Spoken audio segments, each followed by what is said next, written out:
about a few techniques of flying modern gliders. They're kind of specific towards the new two-liners, but they're also very much, you can put this into practice into whatever glider you're flying. And some of what I might say might go against what common opinion is and what common knowledge is, but and I might be wrong. I'm not saying this is the way it is. All I'm saying is that this is what I do, and this is what keeps me safe on a daily basis testing and racing paragliders. And it means that over the years of flying, I haven't had a huge amount of serious cascading events, and I've yet to have to throw my reserve. So in my little mind, in my world, what I say is right, but do not take it as gospel. Take in all information you can from as many pilots as you can. Martin's going to be here and chip in as well. And we may completely disagree, but that's where you have to use your own filters to absorb and just take in what you think is right. For me, to keep safe, to stay safe under a paraglider, the most important thing is training and practice. Training and practice. For me, SIV courses, that type of training is fundamental. You have to do it, and you have to do it regularly. Doing one SIV course is brilliant, that's the start, but that should be used as a catalyst to further your training. You need to practice, practice, practice, and practice, so that when the shit hits the fan to you and you're halfway down a galley or in a canyon somewhere, you don't panic, you can make the right input at the right time. So training is really fundamental, and it's something that we as a community, as a flying community, we don't do enough.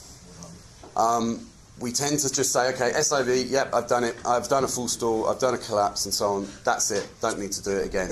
But it's something we do need to train continuously with. So that, for me, is fundamental for a long, safe flying career. I have a small input. What I find out, it's really awesome to do a basic acro. We call it acro. In my opinion, it's not acro. If you knew how to do a wing over without any single touch of the brake, you fully understand all the dynamics of the glider in every single moment. If you start shifting your body, you can do a ripping huge wing over if you do it well, and you have underneath the control the whole time because you are using only your body weight.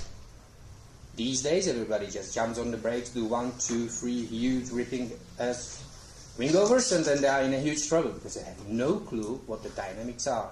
If you stay with your glider, if you do a basic, nice wing overs with your body weight only, you will understand your glider 100 times better than you do now, because it gives you feeling in a thermos what the glider do. In a turbulence, you immediately know, because all of these things you will learn through a basic, quite simple thing, wing overs. And wing overs only with the body weight. It takes time to generate the momentum, but once you do get into the rhythm, you would be surprised how much information you get from such a small and simple technique. And it's all just about the dynamics. What he's saying is amazing, because then he starts folding the gliders and doing the spins, which is totally perfect for the SIV, because you are not flying them. And that helps you to be as well, in my opinion. Yeah. So, going on to sort of real life flying, I've got a new theory, and well, it's not a new theory, and it's not my theory. It's just a common practice that we've been using for years, and it's all to do with our initial input. When you have an incident when you're flying, especially if you're flying at full speed, because that's when things become accentuated and more aggressive and more violent. Also, with big collapses, the way a glider recovers is completely dependent upon, well, the type of glider you're flying, the size, the angle, the angle of the collapse, how deep it comes. You know, a very shallow angled collapse. Piece of paper. A very shallow angled collapse is, that's our wing here. A very shallow angled collapse is like this. They're just the leading edge brakes, but not really the trailing edge. A high angle collapse is more like that. So the collapse angle and the size is really important. That determines how the glider is going to behave. But for me, what's even more important is the air that the glider is then trying to recover in. If your glider is trying to recover in nice, smooth, clean lifting air, the glider can just, big collapse, not a huge amount of turn, and it reinflates and flies away, boom, on this heading. And you think, my glider's dead safe. But that's just simply the air. You can have exactly the same collapse, and if the air that the glider is then trying to recover in is also in a turbulated flow, it's going to, boom, shoot a lot harder. Okay, so the type of air that the glider's recovering is fundamental to the behaviour of the wing once it has collapsed. So in those incidences, the most important part of that whole incident is your initial input, the very first thing that you do. Now, unfortunately, there's no one input that works for every single incident. Every type of collapse you have in real life is completely unique. It's unique to you, to your wing loading, to the air that the glider is trying to recover in, and unique to your initial input. When we're taught to fly, and when we're doing SIV course, I teach SIV, and when I'm teaching people to make SIV course, and we teach ourselves to do induced frontal collapses, where we deflate the whole glider, any SIV instructor will tell you, hands up, do nothing. Hands up, do nothing is the perfect recovery for a induced frontal in smooth, calm air. Because we all should know that if we start putting big, deep brake inputs, we risk coming into parachutal stalls and taking a really simple incident and turning it into something a little bit more serious. When you're out here and you're up any creeks up here, or you're in the big mountains, King Mountain, and you're in big air, strong air, and you take a frontal, the last thing you should do is go hands up. As soon as the glider deflates, the most important part of a big frontal is your first initial input. And I suggest to you that when you do feel the air go and the wing goes, it's a big input. Okay? You bang your brakes hard to open the nose. Because if you don't, the tendency of a glider is to collapse from the centre and the tips can come forwards. Very simply. And the higher up that performance range you go, up into the modern END type wings, the more likely that's going to be. Okay, because we've got plastics now, we're getting a big area of drag. So instead of the gliders kind of rolling into a collapse, what they tend to do is flick downwards, create a huge wall of drag, and boom, the centre comes in. Tips obviously have less drag, and they will naturally come forwards. Okay, so what we have to do with the whole point of our initial input is to reduce the size of the collapse. So rather than 100% of the chord deflating, we can nip it in the bud at 50% of the chord and get that centre opening and stop the tips coming forwards. We have a saying for these tips. We call them a double snake because they look that way. They just start going this, and they are really like two snakes trying to meet in a center. Yeah. And especially with the new geese, it's happened a lot of the time. And we said that try to avoid a double snake situation because once they meet, you usually get somewhere tangled, and then it's a trouble. It's game over. Or the kiss of death. The kiss of death, exactly. Too, as well, yeah. The kiss of death. So everything in big frontals is to keep the tips apart, okay? And that requires a big brake input initially, the first thing that you do. And that generally will nip anything in the bud. It will stop it developing into something worse. Worst case scenario, when you've made that big input, is, I'm in parachutal stall. But if you've been trained, if you've been practiced, parachutal stall is really easy to recover from. Put your hands up all the way. Once you've got the tips apart and you've got the span of your wing above your head, put your hands up and the glider will fly. And do not push the speed bar. That's as simple as this. Okay. And you will. And what I found out, if you have a definite... Yeah. Do not or do?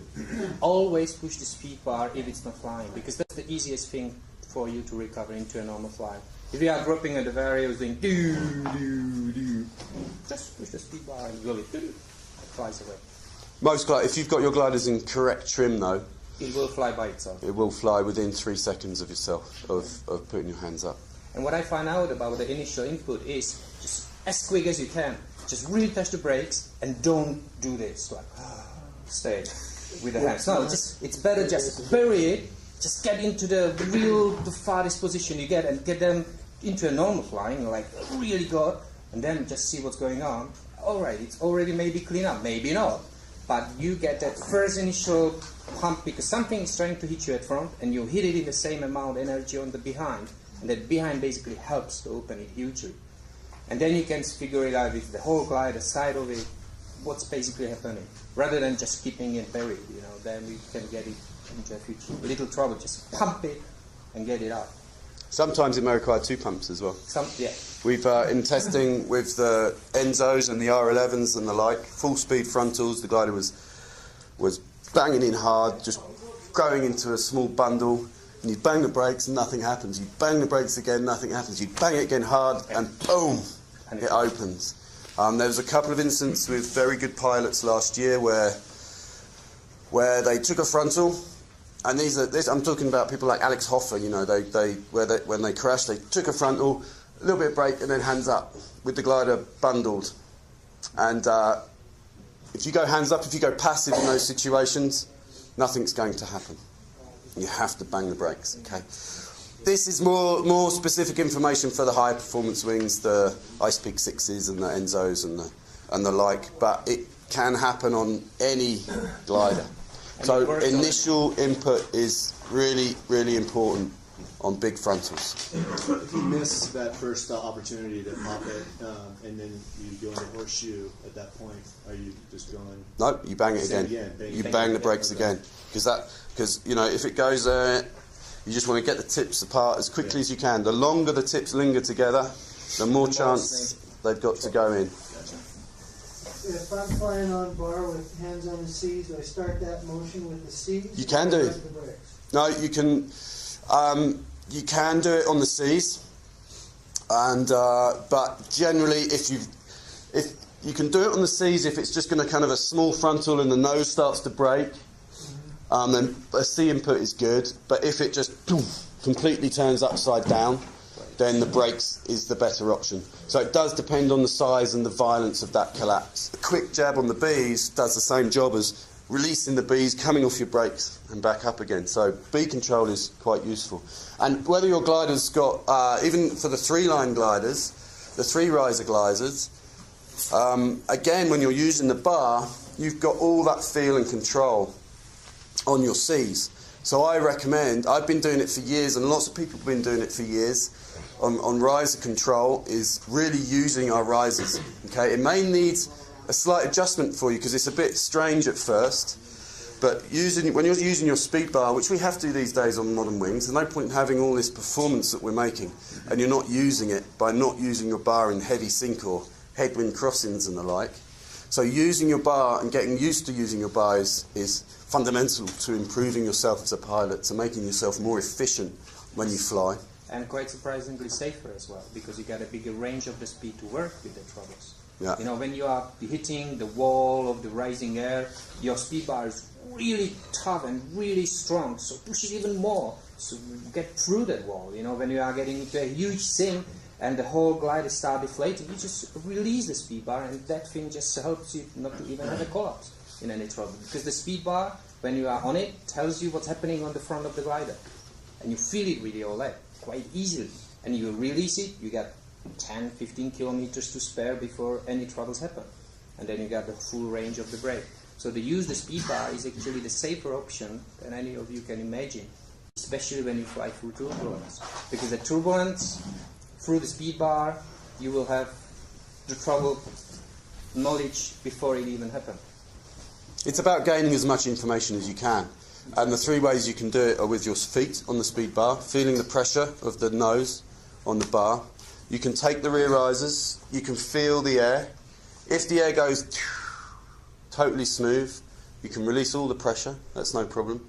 When the air turbulates again, a little bit of pressure to feel the air. And for me, the most important thing, the best way to get information from your wing is with your eyes. It's much quicker than feel. Think about it. You've got 8 meters of elastic line, you've got a soft thing above your head. And yeah, feel is really important. When I was taught to fly, I was taught never look at your wing. Never look at your wing. Use feel. Do not look at your wing. I think that was probably the worst information I was ever given. I think it's useful as a beginner pilot when you're doing your first few flights, you're a P1, P2 or whatever, and you're under control of an instructor. But in turbulent air, the only thing I care about is that thing above my head. So when I fly, my life is just that. That's the only thing that's important to me. And you can see the glider lose its structure, lose its shape, lose its rigidity far quicker than you can just feel it. It all kind of happens at roughly the same time, but as much information as you can take, the better. So by looking at your wing, if I'm charging full speed, I'm always looking at my leading edge and then checking my direction. And I'm crashing into people. People are flying out. I don't care. I just want to keep that inflated. Okay. So using our sight, using our feel through the lines, and using our feel through the speed bar is generating as much information as you can. So I suggest, if you wish, to try and look at your glider a little bit more in turbulent air and take as much information as you can. So big frontals, go for a nice big input, just to keep the span apart, keep the tips apart. Side collapses. With a normal 50% side collapse, the kind of general normal 50% side collapse, we lean away from it, we counter it, we pump it out. Okay? Or we collapse it, we let it turn 90 degrees, and we use a kind of wing over recovery. The wing over type recovery is the most efficient. It's the way you lose the least amount of height, the way you create the least amount of drag. It's the best method to use if you're in clear space. If you're flying very fast and we get, boom, worst case scenario, 90, 80% collapse with a high angle, the glider, we know, is going to shoot super hard and really fast. In these instances, I believe leaning away from that collapse is actually counterproductive and it makes things worse. Okay, if it shoots hard and you lean away from it, you risk getting completely twisted up very quickly. Okay, twist is a nightmare on a glider. You're disorientated. It's easy to then start pulling the wrong brakes and making it even worse, putting you into a spiral. And if that tip cravats, a twisted, cravated spiral as you're spiraling backwards, is worst case scenario, and it's those sort of incidences that you're going to end up throwing a reserve. So in very big collapses, the best thing to do is actually go with it. It's actually lean into the collapse. We found it in testing with the high performance wings, especially full speed, is because we're testing, it's like, oh my god, and you collapse the wing and you want to go like that, and every time you go like that, and the glider shoots and then it pulls you in towards it, and it all collapses and you fall past it. Yeah, you get a collapse on the other side and game is over. And then when you do the same collapse and you kind of lean in with it and go with it, it's slowing it down. So much nicer. Yeah. So on the big collapses at full speed, lean into it, go with the glider. Obviously that doesn't count if you've got a cliff face there, or if I'm there. Because I'm like that. I'm not watching you.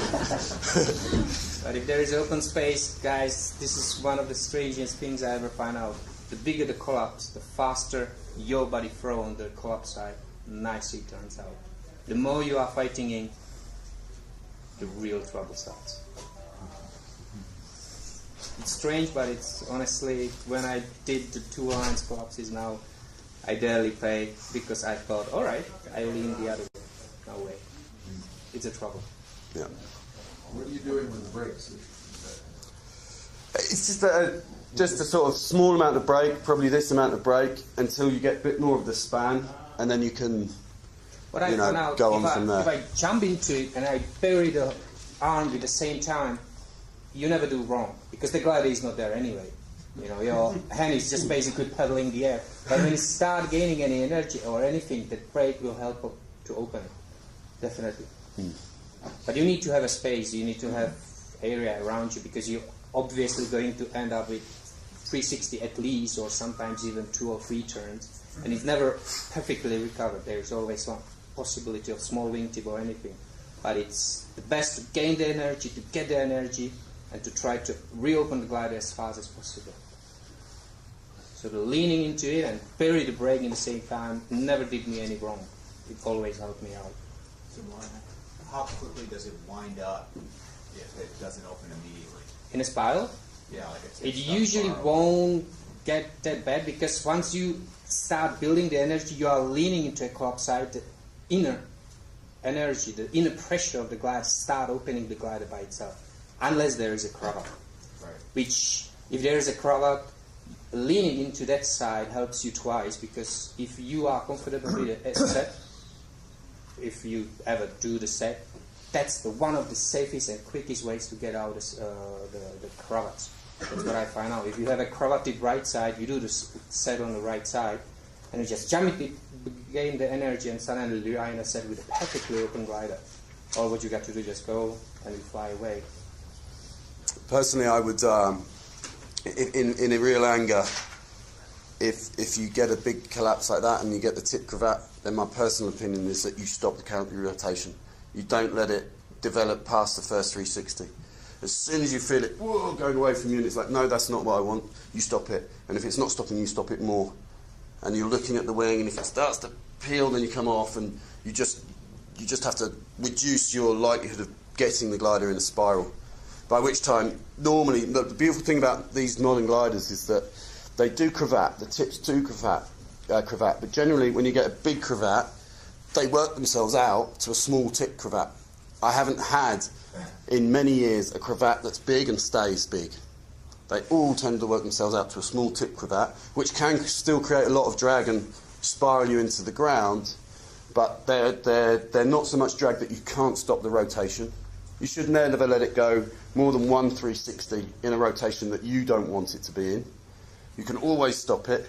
I mean, you might need to keep it in a turn for sure, but you can stop the nose down kind of spiralling. Would you drag it all the way to the stall if you needed to? You never normally have to, because if it starts to really dive, you just pull, and you start to come out. And then, of course, you're checking the wing, you're looking for the stall once you've got less energy and you're under it. But actually stalling the wing as it's here, spiralling hard with a cravat, why, you need to have a lot of power, a massive amount of power to do that. So I don't think that's... The major worry is stopping the spiral down towards the ground rather than the stall at this stage of an incident. You know, it's nipping it in the bud. It's not allowing something to develop beyond your control. Because after 2 360s of that kind of spiral, if you're not trained, if you're not practiced with it, you're disorientated. That's true, yeah. So I think that the sat technique is cool if you're over the water and you know what you're doing and blah, blah, blah, blah, blah. But you really need to be comfortable with a set. You really need to know how it works, what is the dynamics of it. Because if you don't try it. Yeah. But if you do, I find it out is the fastest and easiest way to get any cravat out. But you've got to know what the set is about, you know, how to do it, how to lean into it. A spin versus a sat for that? What's that? A spin also an option then? Spin is never an option, because the gliders start getting really disorientating and it can work against your body and it can end up with the twists. So I wouldn't never ever do spin to clear out the cravat, because you can get into more trouble because of that. It's better to engage, keep turning the control and fish it out, pump it out, do something. Yeah, a stabilo line is very useful for that. If you do have tip cravats, normally go for the stabilo. You stop the rotation, you take the time, you look at your stabilo, you take it. Because I've been there flailing at lines, and but when you just take the time, look at the stabilo, take it, it's more efficient use of your time, and then you can pull and you can keep working up your stabilo till you see you're pulling the tip physically down, and then it will pop out. If that's not working, then you can go deep pump and just take the glider just to the stall point. So you look for where the glider loses its billow, it empties with air, and it starts to peel, and then you come off. And then just do that repeatedly, and the tip will clear. a question on that technique. If you're trying to reach and fish out the cravat on the right side, for example, how are you pulling deeper and deeper while maintaining brake pressure on your left side? You can just you can work your way up the line. I don't know that exact technique actually. You're right. It's a good question, but you can do it. You can do it. If you need it, you will find out. It's as simple as it is. Also, now that we're all flying in these pod harnesses as well, when we get into turbulent air, and your inner brain is saying, "Shit, this is turbulent air," what I tend to do now is ball up. When we test in a normal seated harness. So whenever I'm in rough air now, you'll know when I'm scared in the air because you'll see my little legs come down and my little head come up, forward, yeah. and I'll be looking at the wing. So I'll be balled up, I'll be looking at the wing and just controlling the wing, ready if I do get collapse to go with the collapse and avoid twisting at all times. Because that's the trouble. So body position is really important. That's why we can get in trouble a little bit these days with our pod harnesses supine, full speed, boom, and the glider goes and we don't go with it. So really ball yourself up, get yourself ready. If you do lose complete control, the best thing, and you've gone through a series of cascading events, and let's say we're not in a locked-in spiral, because if we're in a locked-in spiral, the only way you're going to get out of the locked-in spiral is by counter-braking that spiral. Being passive is not going to help you, okay? It will just stay there. So your only option is to brake and get yourself out of the spiral, or throw your reserve parachute. If you're in a kind of collapse, shooting, surging, stalling, and you've just totally lost in the wing, what you tend to do is we tend to brake a little bit too late as it surges, it collapses, the brakes come on as it's back above your head, it stalls again, and you can just get in a bit of a muddle. When you're in that kind of muddled situation, the best thing to do is go, okay, bundle up, ball up, so you're not going to get twisted, and put about 25-30% brake to here, okay? Boom, and wait. Look at the wing, 1, 2, 3, 4, 5. You have to take control of your mind in these instances because obviously you're shitting yourself and it's very easy to panic. In the air, going all over the place. So it's really important to really take control of your own mind in these situations. Control, take your time, wait 5 seconds, count slowly to 5. Then you should be in a situation with the glider above you and in a recognisable state, where it might have flown again, or it might be in a parachutal stall. Parachutal stall, perfect, easy, happy days. Hands up, fly away. That's why training to do SIV is fundamental, so that when you are in trouble in the mountains, you'll have more areas that you'll recognise, and you'll be easy for yourself to recover quickly. As quickly as possible. Jack. So, that scenario you just explained where you kind of get your hands by your head, you get into a ball. No, I'd say a bit lower brakes. Okay. So you're here. Is that going to work for almost every scenario where you can't recognise the glider above your head? Yeah. Yes. Because you're just waiting for the pulse to... No, because you are lost. You don't know what you're doing. You're like, all right, no, all right, and you're like, boom, boom, boom, boom, boom, and you're just going, disappearing from everybody just because you are 2 seconds too soon, 2 seconds too late. This thing will prevent everything. Either way, you end up in something which is organized, and you did not mess it up. Yeah. The other option you can go through in those situations is you could just stall the glider. You can just stall the glider and hold it there. But you got to be very comfortable with the full stalls to know what they are doing with you, because they are quite ready to move and you are falling from your chair backwards. Yeah. So you got to really know what's going on with the full stall. You just can't explore by yourself just because somebody told you, oh, that's fun. No, it's not. Honestly, it can be out of the control if you are not comfortable with it. But that's a huge help. You know, if it's really lost, rep, and hope. And you hope, and it eventually will end up with a nice flopping full stop. But it takes time. As long as you haven't overstalled, though. Yeah. Because if you overstall, that can make things even worse. Yeah. I've never heard that. Overstalling is if you take wraps, 2, bury 3, the brakes 4. and long, what happens is that the glider peels back, and it's the opposite of the frontal. The tips are behind you, they're flailing, and they can go in amongst each other. I've done it a few They do times. the butterfly, yeah. It's a butterfly. I've had it once where we had like a bow tie, had a beeline, the glider wrapped up, and then it reinflated and flew, and I had a beeline right over the centre, so it went to like a bow tie above my head. That's overstalling. So when we stall, again, you're looking at your wingtips. As the tips come back, as they come close to each other, we've got to come off the brakes. You've got to come off the brakes. A perfect full stall, especially on a nice peak 6, especially on high performance wings, even rush 3s and the like. We don't just bury and lock. We push the brake, you look at the glider, you see it peeling and starting to stall, and as soon as it does start to stall, you actually come off your brakes. And then on the brakes, and you're just flying the whole thing. The stall, when I was taught the stall back in the days, it was an on-off procedure. It was on, off, and it's just not that at all. It's a manoeuvre that you fly, and you're in control of throughout the whole process from beginning to end.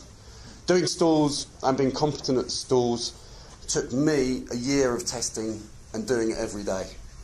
It's a long, hard process to really understand your glider in full stall.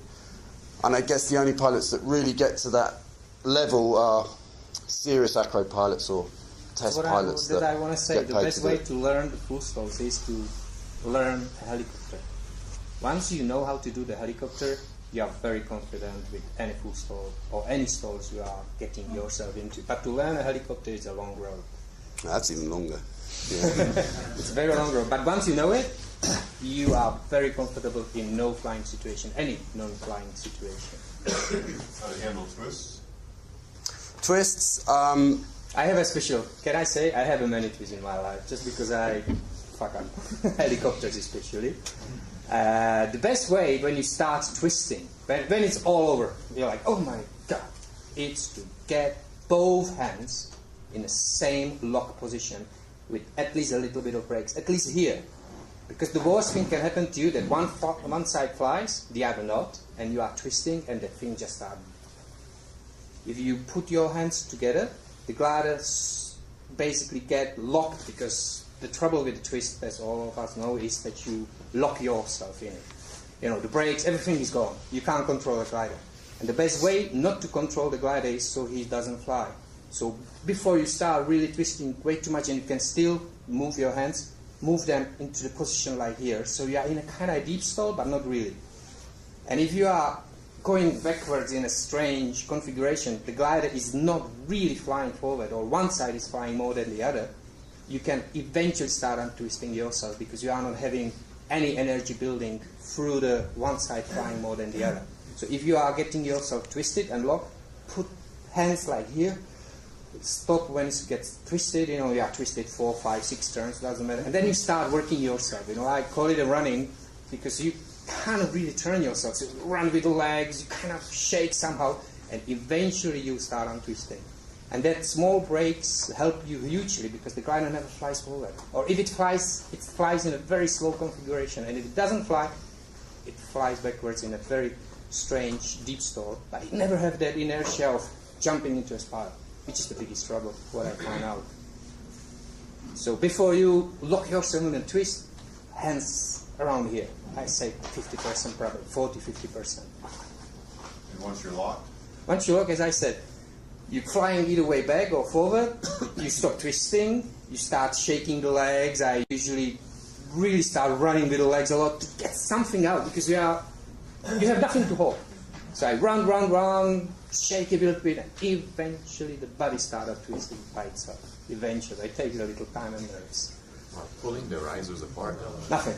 I try a lot of the times. The running was the one of the best, because the running helps you to do something strange. You know, the body like, and it goes. I have 7, 8 twists out like that. Honestly, you can work a lot of twists, as long as the glider is not really flying one side or the other. You know the guy last week who flying the ice peak? Yeah. Do we want to talk about what happened with him and possible scenarios? Oh shit, I haven't seen the collapse. I don't know. I spoke to Matt about that, Okay. and from what he told me, and I would say he did the correct thing. He was twisted in a full stall. I think I don't recall how he got into that configuration, but once he was in full stall, I've been in situations where I've been in twisted full stalls, and what I've always done is kept my wraps on to keep the glider in full stall. I've reached up, I've got my legs out, I've kicked my legs out, and I've pulled myself round at the same time with the risers. I've also done it pushing the risers apart above the twist, the lines apart above the twist, but whilst keeping the glider in full stall, because as I'm untwisting, I don't want, when I'm facing the wrong way, for the glider to shoot hard backwards beneath my head. I prefer to keep it in a full stall, get myself sorted out, And then look what's going on. and then fly away. You know, so in my mind, from how he explained it to me, he did the correct thing.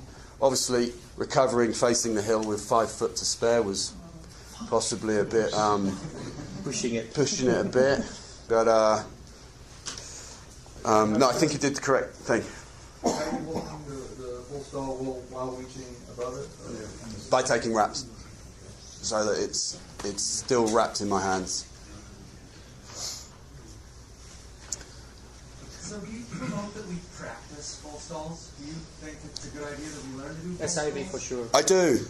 I really do. I think it's so fundamental. I mean, I spoke to a few people last year that crashed. When Emil crashed on his boom and he got a big frontal, he started to touch the brakes and he was scared of full stalling it.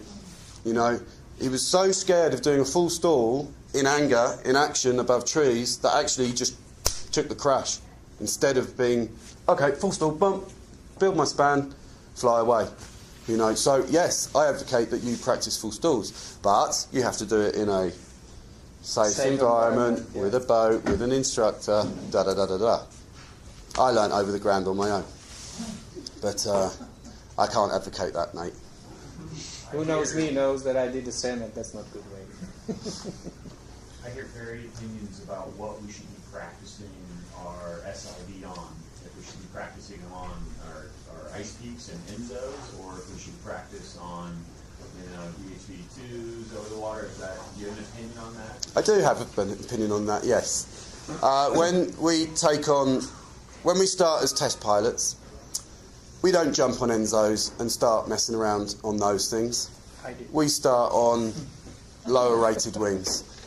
We've taken on a new guy, young Fred. He's taken a year and he's about good at frontal deflations now on an E&B wing. He wouldn't dream of doing any of that stuff on a higher performance wing. The new E&D type wings, there's probably 5, 6, 7 EN test pilots that are competent, capable enough to do so. A lot of the newer test pilots that they use for certification flights would not even go near those wings. The new E&D type wings, there's probably 5, 6, 7 EN test pilots that are competent, capable enough to do so. A lot of the newer test pilots that they use for certification flights would not even go near those wings at an early stage of their testing career. Don't forget, these guys are already competent, very good pilots. So in my opinion, and I feel quite strongly, is that SIV needs to be learnt on a basic wing, an E&B type wing. It needs to be pretty much dialed on that. I mean, you can't dial it on that because I haven't dialed E&B wings yet. You know, there's always something new I learn flying an Element, E and A. But get as good as you can on an E&B type wing, then E and C, then E and D. Obviously, you guys don't have all that time in the world to have that beautiful progression like I've been able to give myself and like we can give our new test pilots that come and help us out at Ozone. So I would certainly suggest for that first real experience of doing full stalls and stuff, then I'd do a few days on an E&B and then maybe go to an old school E&D, something that you've got in your cupboard, you know, like the Peak 2s or the Mantra 4s and those type gliders, you know, the 3-liner type gliders, and then possibly go on to do it on the newer EN, you know, the new Enzos and the Ice Peaks and the like. Yes, Chris. Maybe this is a little later, but how are you supposed on inducing collapses on these wings with collapse lines? How is it supposed to get meaningful data to themselves with the certification process with the collapse line and then flying going down? The collapse lines just help you create the correct collapse for certification. Right. Certification is not a test of safety, it's a test of conformity. Okay? And the two things are separate issues. Okay? So when we're making EN type tests, the EN test states that a frontal collapse is 40% of the chord. So it's that is a correct collapse for an EN collapse. If you do 100% of the chord frontal, turn the thing completely upside down, that's beyond the requirements of EN testing. Okay?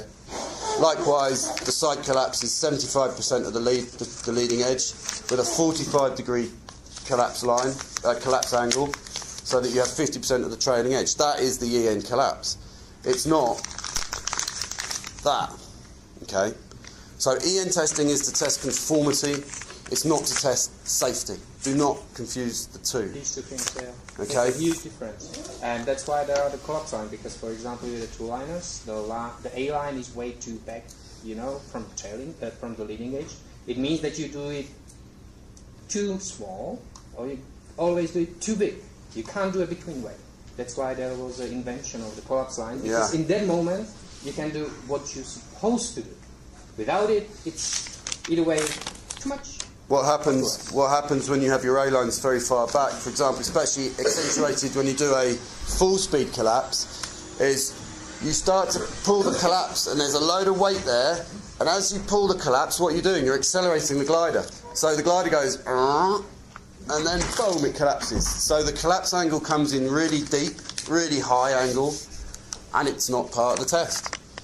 Otherwise, you have to, boom, super hard like that, which then kind of gets a good collapse, but because you don't really empty all the air out of the glider, it bang, smacks open again and surges again, and it's not how the collapse is meant to be. So collapse lines on two-line gliders are necessary.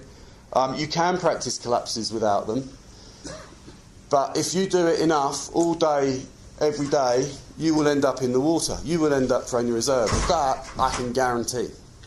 Sure. So I don't really... at trim speed, it's not so bad. It's not so bad. But if you start messing around with full speed collapses on a iSpeak 6 or an Enzo or any of these Boom X or whatever, you will end up in the water unless you're super trained. And even if you are super trained, you can still end up in the water. Because there is a difference. You pull too much, and it's always too much. Unrecoverable too much. Or you just pull too gently, not enough, and you don't get it collapse out. Yeah. Honestly, it's a very fine line. And very interesting. Once you get there, you will enjoy it, trust me. So, Russell, how hard is it on the gliders? It's not too bad. It's not too bad. I mean, if you get into a cascading event and you get twisted up, you fall through your lines, you get major twists, spirals and so on, then you should consider changing your line sets, because the friction that happens in a big twisting cascading event is quite serious. All the gliders are passing load tests, no problem, but we have seen in the last few years various different gliders breaking during big cascading events. It's not common, but it's not totally unheard of. So if you do have a big cascading event with twists, and you're only flying a two-line glider, or even a three-line glider nowadays, because as in our drive for performance, in our search for performance, we're optimizing line sets completely, so that, if you look now, that your central A lines will be thicker than your tip lines and your C lines. So everything is getting optimized about how much weight does this particular individual line need to support. In the olden days, we had 400 kilo line everywhere, so we were just totally over-engineered. But as we go to optimize and to increase performance,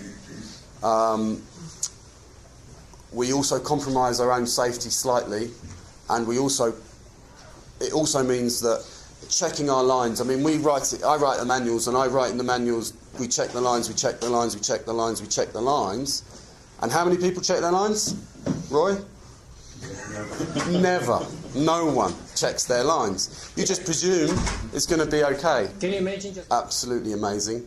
and I can't thank you from the bottom of my heart on behalf of the whole British community and on behalf of the Queen. I thank you all for what you've done.